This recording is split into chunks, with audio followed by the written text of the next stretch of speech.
Students, subscribe and press the bell icon to never miss a video from 2 IITians। बच्चों, simple harmonic motion यानी SHM यानी oscillations की सारे concept video पाने के लिए ज्वाइन बटन पर क्लिक करें या फिर इस नंबर पर कॉल करें। A body of mass 8 kg is executing SHM whose amplitude A is 30 centimeter,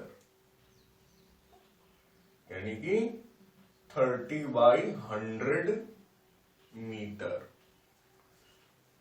When the body is in position of maximum displacement, यानी कि maximum displacement की पोजीशन या तो ये है या फिर ये है, यानी कि ये एम्पलीट्यूड 30 सेंटीमीटर जिस समय अचीव कर चुकी है उस समय the force acting on it is 60 Newton.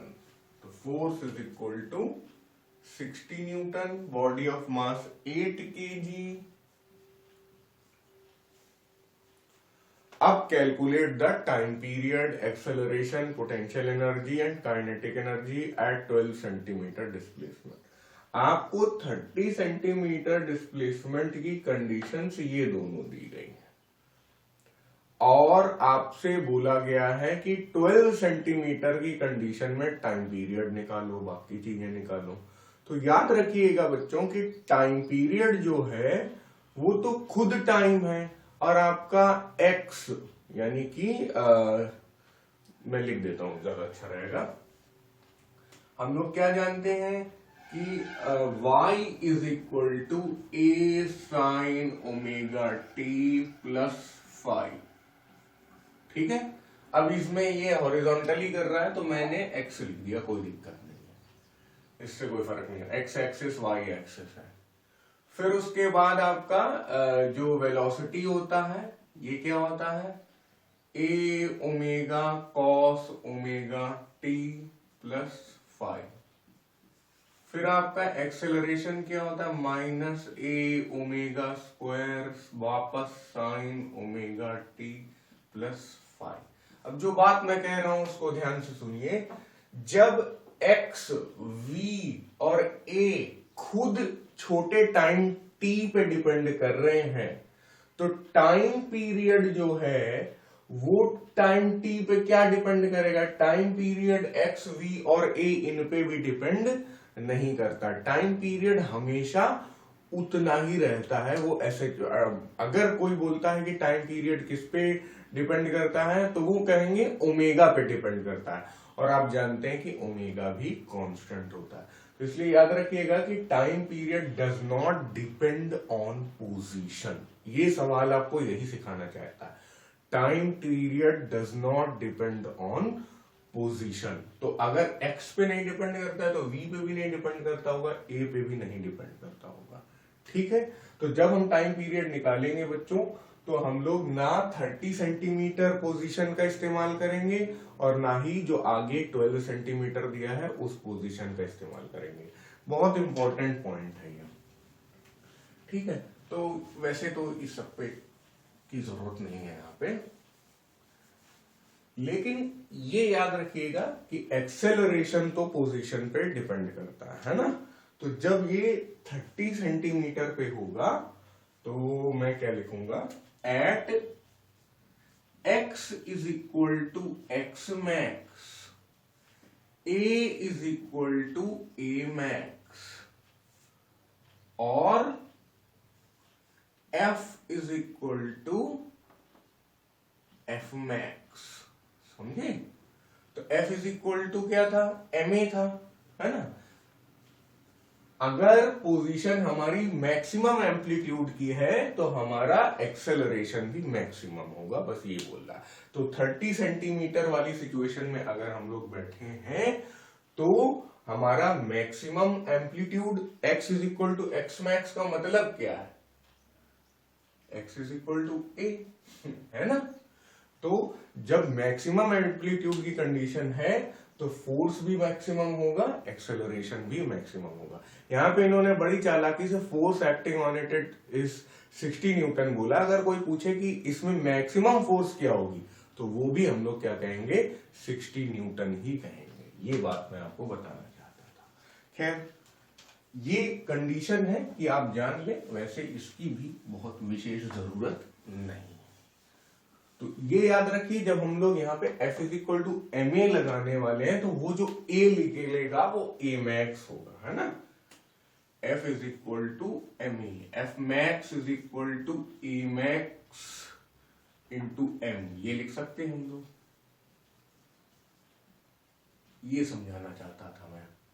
F max, मैंने कहा कि ये मैक्सिमम कंडीशन है फोर्स की, मैक्सिमम फोर्स की कंडीशन है। 8 यहां आ गया, A मैक्स यहां आ गया। A max is equal to 60 upon 8 यानी कि 15 upon 2 metre per second square. अब एक्सेलरेशन जो हमने निकाला वो निकला A max 15/2 metre per second square. समझ रहे हैं बच्चों। अभी टाइम पीरियड तक पहुंचना है, लेकिन टाइम पीरियड के पहले हमें एंगुलर वेलोसिटी निकालनी होगी। Also omega square a is equal to a max, ये भी हम लोग जानते हैं। ओमेगा स्क्वायर ए, ये छोटा ए नहीं बड़ा ए, यहां पे हम लोग इसे एम्पलीट्यूड कह रहे हैं। Omega square a is equal to a max. अब ओमेगा अपना क्या होता है भाई, कुछ नहीं, उसे तो निकालना होगा। एम्पलीट्यूड आपको दिया हुआ है 30/100, ए मैक्स है 15/2, ठीक है।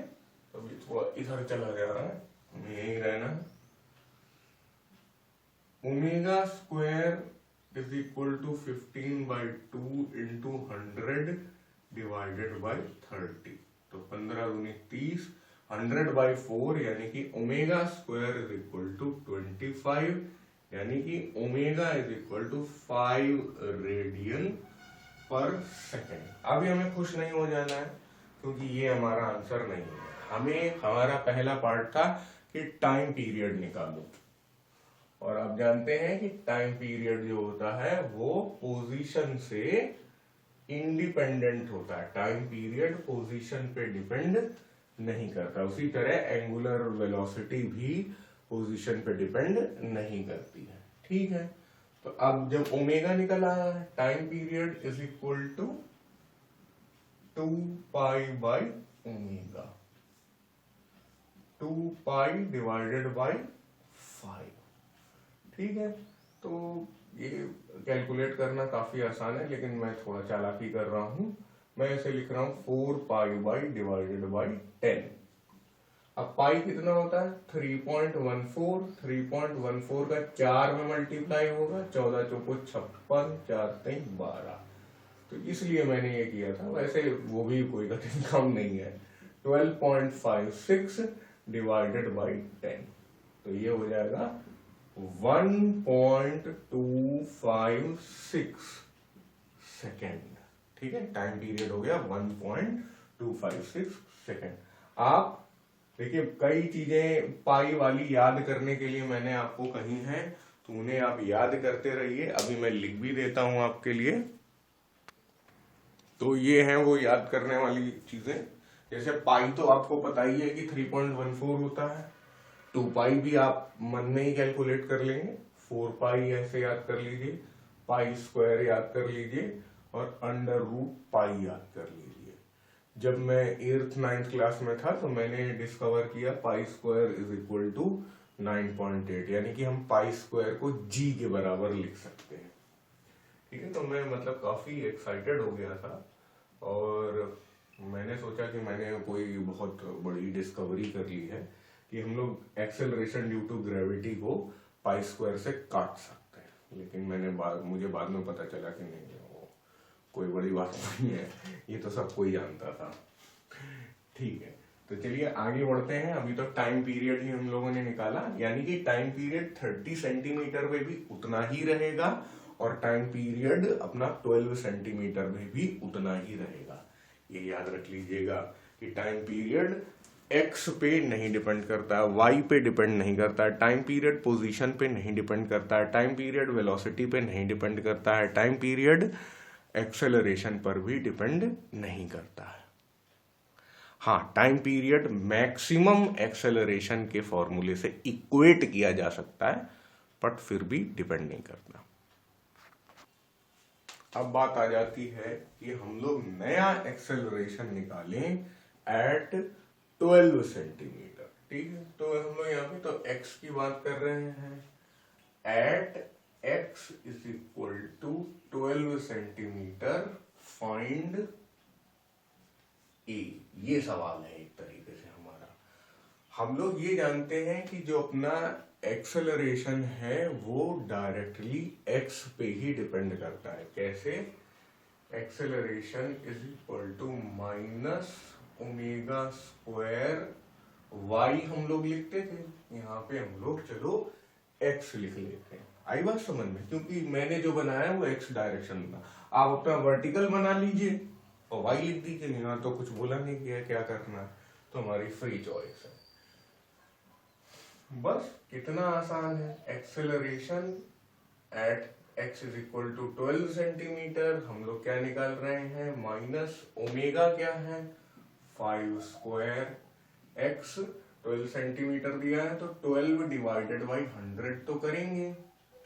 बस a is equal to minus 25 into 12 बटे 100। ये काटा 4, तो acceleration is equal to minus 3 metre per second square. ठीक है, यहाँ पे नेगेटिव साइन ये बता रहा है कि जब आपका x पॉजिटिव होगा यानी 12 सेंटीमीटर होगा तो इस पॉइंट पे इसका एक्सेलरेशन इस डायरेक्शन में नहीं होगा, इस डायरेक्शन में होगा। तो बुक ने ये माइनस साइन को ज्यादा महत्व नहीं दिया हुआ है क्योंकि वो मैग्नीट्यूड निकालना चाहते हैं शायद, लेकिन अगर बिल्कुल वेक्टोरियली लिखना है तो माइनस साइन आपको लगाना चाहिए। अगर ऐसा होता at x is equal to minus 12 centimetre तब आपका प्लस आ जाता, लेकिन चलो बुक की ही बात मान लेते हैं, आंसर मैच कराना आवश्यक है। तो 3 मीटर पर सेकेंड स्क्वायर ये आ गया आपका। अब अगली चीज क्या पूछी गई है भाई, देखते हैं थोड़ा। अगली चीज इन्होंने पूछी है, कुछ चला गया है। इन्होंने पूछा है potential energy at x is equal to 12 centimetre. तो पोटेंशियल एनर्जी का फॉर्मूला क्या होता है? 1/2 m omega square x square. Potential energy का फॉर्मूला लिख लेते हैं, 1/2 m omega square x square.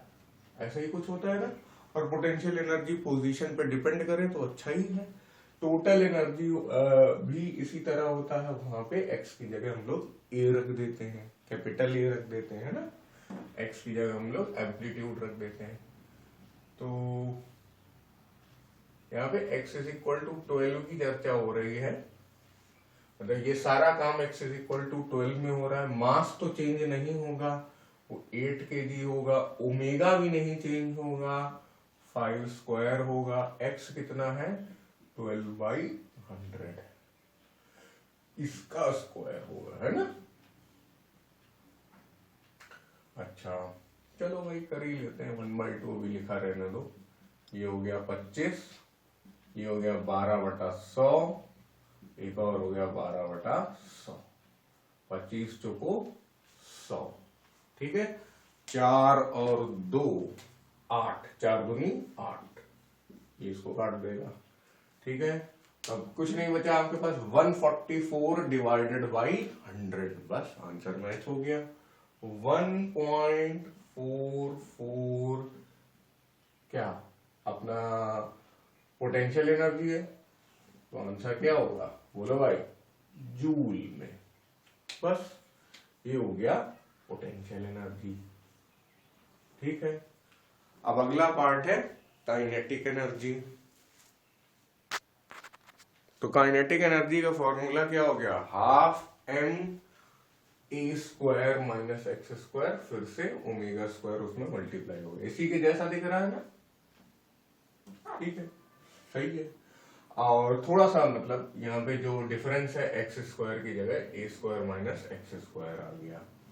सारी चीजें मालूम ही है हम लोग को, यहीं से चुराना शुरू करते हैं। मास है 8, एम्पलीट्यूड है 30 सेंटीमीटर। तो यहाँ पे थोड़ा सा काम करना पड़ेगा हम लोगों को।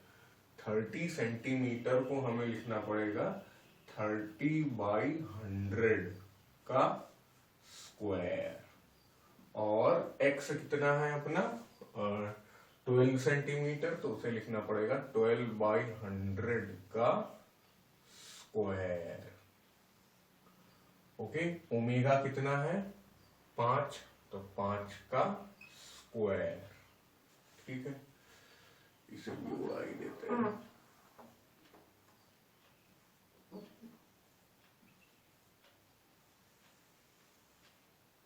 ओके, अब यहाँ पे कितना है 1/2 मल्टीप्लाइड बाई 8 मल्टीप्लाइड। अब यहाँ पे आप चाहें तो 100 स्क्वायर को नीचे ले जाएं, क्योंकि सेम डिनोमिनेटर है दोनों का। 30 square minus 12 square into 25। 100 square को आप नीचे ले गए थे, उसे और अच्छा लिख लीजिए, 100 मल्टीप्लाइड बाई 100 लिख लीजिए, है ना। अब बस काम अपना बनने वाला है। 25 चौको 100, 4 दूनी 8, ये सब कट गया। अब हम लोग खड़े कहाँ हैं, 30 स्क्वायर माइनस 12 स्क्वायर बटा 100। 30 स्क्वायर को लिख लो 900, 12 स्क्वायर को लिख लो 144 डिवाइडेड बाई 100। तो ये सब कुछ हो जाता है कितना, 900 में 144 गया, बहुत ही आसान है, 756। अब 756 डिवाइडेड बाई 100 तो 7.56 काइनेटिक एनर्जी है, तो आ जाएगा किसमें, जूल में। बस आंसर हो गया अपना बच्चों। So this question is done now. अब ये क्वेश्चन का पार्ट नहीं है, लेकिन मैं ये आपके लिए कर रहा हूं ताकि आप समझें कि क्या क्या चीज पोजीशन पे डिपेंड करती हैं और क्या क्या चीज पोजीशन पे डिपेंड नहीं करती है, ठीक है। तो हम लोग आते हैं अपने y is equal to a sine omega t plus 5, ठीक है। तो जब भी हम लोग ये देखते हैं तो हम लोग को कई सारे फैक्टर मालूम चलते हैं। कुछ चीजें यहाँ पे भी लिखी हैं, इससे भी हम लोग देख लेंगे। तो बहुत ही बेसिक बातें, जैसे मान लीजिए कि मास जो होता है, मास m ही रहेगा, क्यों, मास यहाँ पे भी वही रहेगा, यहाँ पे भी वही रहेगा, मास क्या हो जाएगा, सेम हो जाएगा, ठीक है। उसी तरह a, ओमेगा और फाई ये सब भी सेम रहेंगे, a, ओमेगा और फाई ये सब सेम रहेंगे। ओमेगा है तो टाइम पीरियड भी सेम रहेगा। हम लोगों ने इस क्वेश्चन में टाइम पीरियड ही पढ़ा था कि हाँ देखो x is equal to 12 centimetre पे भी वही टाइम पीरियड है और x is equal to 30 centimetre पे भी वही टाइम पीरियड है। x a क्या है, ये इसको मैंने एक्सेलरेशन बोला, क्या ये है एम्पलीट्यूड, एक्सेलरेशन नहीं है, एम्पलीट्यूड है। और ओमेगा एंगुलर, बोलो भाई, फ्रीक्वेंसी। फिर उसके बाद ये क्या है, फेज डिफरेंस। फेज डिफरेंस या इनिशियल फेज लिखते हैं कुछ लोग, और टाइम पीरियड। ये सारी चीजें हर पोजीशन में, चाहे x इज इक्वल टू 12 हो, चाहे x इक्वल टू 30 हो, 0 हो, -12 हो, -30 हो, -5 हो, कोई दिक्कत नहीं, ये सब सेम वैल्यू लेंगे। अच्छा, लेकिन at x is equal to 12 centimetre में एक्सेलरेशन a होगा, लेकिन 30 सेंटीमीटर में एक्सेलरेशन a मैक्स होगा। है ना। तो ये सारी चीजें तो क्या आ गई, सेम आ गई, है ना, लेकिन एक्सेलरेशन डिफरेंट आ गया। तो जो डिफरेंट आ गया है उसको रेड से लिख लेते हैं।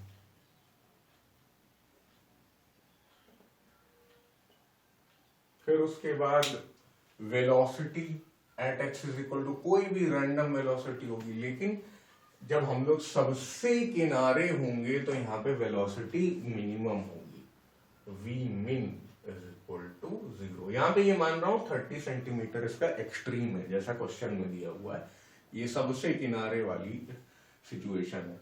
तो वेलोसिटी जो है वो डिफरेंट होगी। उसी तरह एक्स भी अलग ही होगा यार, एक्स तो वो खुद ही दे रहे हैं, लेकिन मैं यहाँ पे लिख लेता हूँ। पोजीशन चेंज होगी तो एक्स की वैल्यू चेंज होगी, ठीक है, ये पोजीशन हो गई। ये सारी चीजें अलग अलग होंगी। एम्पलीट्यूड का डिस्कशन हो गया, टाइम पीरियड का हो गया, एंगुलर वेलोसिटी का हो गया, एक्सेलरेशन का डिस्कशन हो गया, मास का हो गया, और फोर्स। देखिए फोर्स जो होगी यहाँ पे कोई रैंडम एफ होगी, ये तो बीच का पॉइंट है 12, लेकिन फोर्स यहाँ पे मैक्सिमम होगी क्योंकि मैक्सिमम एक्सेलरेशन है, ठीक है ना। और क्या क्या बातें हैं देख लेते हैं। थोड़ा सा इधर आना पड़ेगा हमें शायद।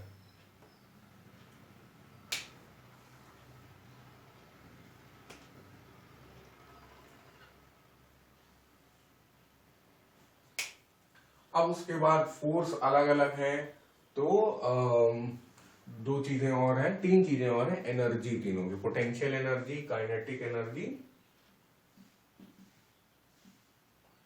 और टोटल एनर्जी। तो ये चीजें क्या है, ये चीजें डिफरेंट है। और पोटेंशियल एनर्जी यहां पर अलग होगी, काइनेटिक एनर्जी यहां पे अलग होगी, लेकिन टोटल एनर्जी फिर से सेम हो जाएगी। Total energy will again B same. ये दोनों क्या है, पोटेंशियल एनर्जी और काइनेटिक एनर्जी, ये दोनों भी कैसी है, डिफरेंट। समझिए, ये टेबल बनाने का मकसद ये है कि आपको ये मालूम होना चाहिए कि कौन सी चीजें पोजीशन पे डिपेंड करती हैं, कौन सी चीजें पोजीशन पे डिपेंड नहीं करती। तो total energy, mass, amplitude, angular frequency, phase difference और टाइम पीरियड, ये सारी चीजें पोजीशन से इंडिपेंडेंट है। काली वाली चीजें पोजीशन से इंडिपेंडेंट है और लाल वाली चीजें पोजीशन पे डिपेंडेंट है। और पोजीशन पे डिपेंडेंट है तो टाइम पे भी डिपेंडेंट हो गई। तो ये टेबल कॉपी कर सकते हैं आप, अगर अभी तक आप बने हुए हैं तो सच में आप काफी लॉयल स्टूडेंट हैं। So this question is done now.